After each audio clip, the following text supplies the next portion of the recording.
সম্মানিত আমার দিনী ভাইরা, এবার আসুন, আপনি যে তওবা করবেন, তওবা করার কিছু শর্ত আছে। কি আছে বলেন? রাসূল কারীম সাল্লাল্লাহু আলাইহি ওয়াসাল্লাম বলেছেন, প্রত্যেকটা ঈমানদার বান্দা, মুত্তাকিন বান্দা যখন তওবা করবে, আর এই তওবা করার কিছু নিয়ম আছে, কিছু নীতি আছে, আর এই তওবা করার 4টি বৈশিষ্ট্য আছে, 4টি শর্ত আছে।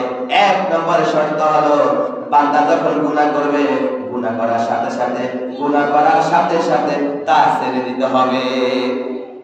আপনি গুনাহ করছেন, বুঝতে পারছেন, হায়রে আমি তো চুরি করছি, আমি তো ডাকাতি করছি, আমি তো জিনা করছি, আমি তো ব্যভিচার করছি, আমি তো পর হক মেরে খাইছি, আল্লাহ আপনি আমাকে ক্ষমা করে দেন। গুনাহ করছেন, গুনাহ করার সাথে সাথে গুনাহ ছেড়ে দিতে হবে, তাহলে আল্লাহ তাআলা আপনাকে আমাকে ক্ষমা করে দিবেন।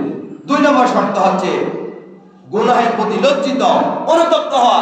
আল্লাহ তাআলা, আমি তো এমন গুনাহ করছি আপনি ছাড়া পৃথিবীর কেউ জানে না।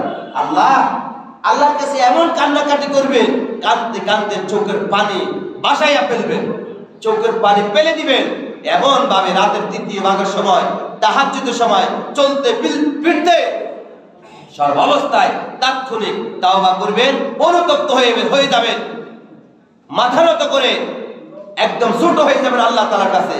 আল্লাহ তাআলা অবশ্যই আপনাকে ক্ষমা করে দিবেন। 3 নম্বর শর্ত হচ্ছে ভবিষ্যতে পুনরায় ওই গুনাহ না করার দৃঢ় প্রতিজ্ঞা করা। আল্লাহ তাআলা, আমি তো পিছনের দিকে অনেক গুনাহ করছি, আল্লাহ তাআলা পৃথিবীতে আপনি আমাকে যা কয়েকদিন হায়াত দিয়েছেন বা দিবেন, আল্লাহ তাআলা আমি আর ভবিষ্যতে কোনোদিন কখনো আল্লাহ তাআলা আমি আর গুনাহ করব না, এইভাবে দৃঢ় প্রতিজ্ঞা করবেন, ওয়াদা করবেন, দেখবেন অবশ্যই আল্লাহ তাআলা আপনাকে ক্ষমা করে দিবেন। 4 নম্বর শর্ত হচ্ছে যে গুনাহ করা হয়েছে তার ক্ষতিপূরণের ব্যবস্থা থাকলে ক্ষতিপূরণ দেওয়া। অর্থাৎ এমন গুনাহ করছে যে গুনাহ আপনি ক্ষতিপূরণ দিতে পারবেন, তাহলে ক্ষতিপূরণ দিবেন। আর যে গুনাহ করছেন এখন কোনো ক্ষতিপূরণ দেওয়ার কোনো সুযোগ নেই, তাহলে আল্লাহ তাআলার কাছে খাসভাবে তওবা করে নেবেন। সম্মানিত আমার দিনী ভাইরা, যেমন পরের হক নষ্ট করছেন, পরের জমি মেরে খাইছেন, এখন ওই ব্যক্তির কাছে যতক্ষণ পর্যন্ত আপনি ক্ষমা না চাইবেন, ততক্ষণ পর্যন্ত ওই ব্যক্তি আপনাকে ক্ষমা করবে না, আল্লাহ তাআলা আপনাকে ক্ষমা করবে না। তবে আল্লাহ তাআলার হক নষ্ট করছেন, অর্থাৎ ফরজ নামাজ নষ্ট করছেন, নফল ইবাদতগুলো নষ্ট করছেন, হ্যাঁ, এটার জন্য আপনার কাজা আদায় করলে হয়ে যাবে। ধরেন আপনি আজকে ফজর নামাজ পড়েন নাই, ফজর নামাজ আপনি কাজা আদায় করে নেবেন। যে কোনো কারণে আপনি জুমার নামাজ পড়েন নাই, জুমার নামাজটা আপনি কাজা আদায় করে নেবেন। তবে আপনি পরের হক, অন্যের সম্পদ, হাক্কুল ইবাদ, আল্লাহর হক, বান্দার হক। আল্লাহর হক হচ্ছে ফরজ ইবাদতগুলো, নফল কাজগুলো, সুন্নত কাজগুলো, আর হাক্কুল ইবাদ অর্থাৎ বান্দার হক, পরের হক নষ্ট করা, পরের জমি নষ্ট করা, মনে ব্যথা দেওয়া, এই ধরনের কাজ তার কাছ থেকে যতক্ষণ পর্যন্ত ক্ষমা সে না নেবেন, ততক্ষণ পর্যন্ত আল্লাহ তাআলা আপনাকে ক্ষমা করবে। আর বান্দার হকের জন্য বান্দার কাছ থেকে ক্ষমা চেয়ে নিতে হবে।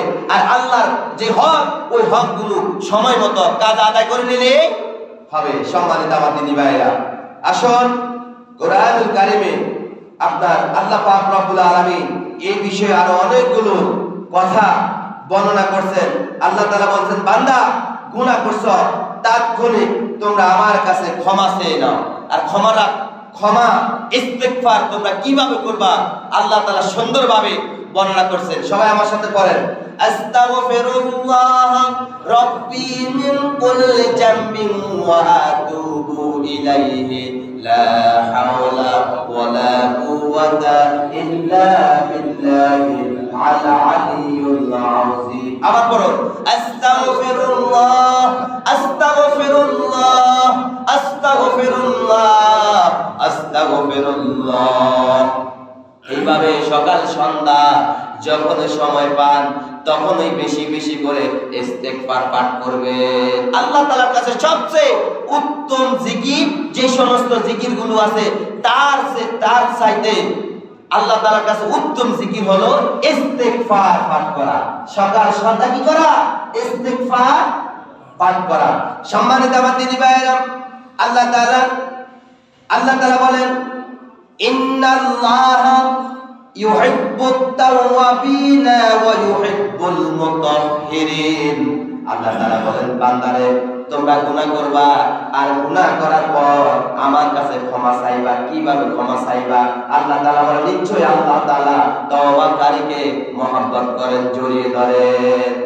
তারপর আল্লাহ তাআলা বলেন, ওয়া ইউহিব্বুল মুতাহহিরিন, এবং পবিত্রতা অর্জনকারীকেও মহব্বত করে। যারা তওবা করবে তাদেরকে আল্লাহ তাআলা মহব্বত করবেন। যারা পবিত্রতা থেকে, যারা অপবিত্র থেকে পবিত্রতা থাকবে তাদেরকে আল্লাহ তাআলা মহব্বত করবেন। তার এই আয়াতের মধ্যে আল্লাহ তাআলা দুটি কথা বলছেন। যারা তওবা করবে তাদেরকে আল্লাহ তাআলা আল্লাহ এবং আল্লাহ রাসূল মহব্বত করবেন। যারা অপবিত্র থেকে পবিত্র হবে তাদেরকেও আল্লাহ এবং আল্লাহ রাসূল মহব্বত করবেন। বুঝতে পারছেন সবাই? সম্মানিত আমার দিনী ভাইরা, তাহলে আমরা অনেকেই আছি আজকে আমরা গুনাহের মধ্যে আমরা নির্মজিত। আজকে আমরা তওবা ইস্তিগফার আমরা পাঠ করি না, অথচ কোরআনুল কারিমে হাদিস দ্বারা আল্লাহ পাক রব্বুল আলামিন কত সুন্দরভাবে তওবার কথাগুলো বর্ণনা করছেন। আমরা কোরআন এবং হাদিস যদিও মানি, আমরা আজকে আমল করি না। আমরা কিন্তু সবাই আমল করতে হবে। যদি আমল না করেন তাহলে আপনি যদি সারাদিন সারাক্ষণ যদি আপনি যদি তওবা ইস্তিগফার যদি আপনি পাঠ করেন, কোনো লাভ হবে না। আপনি আমল করতে হবে।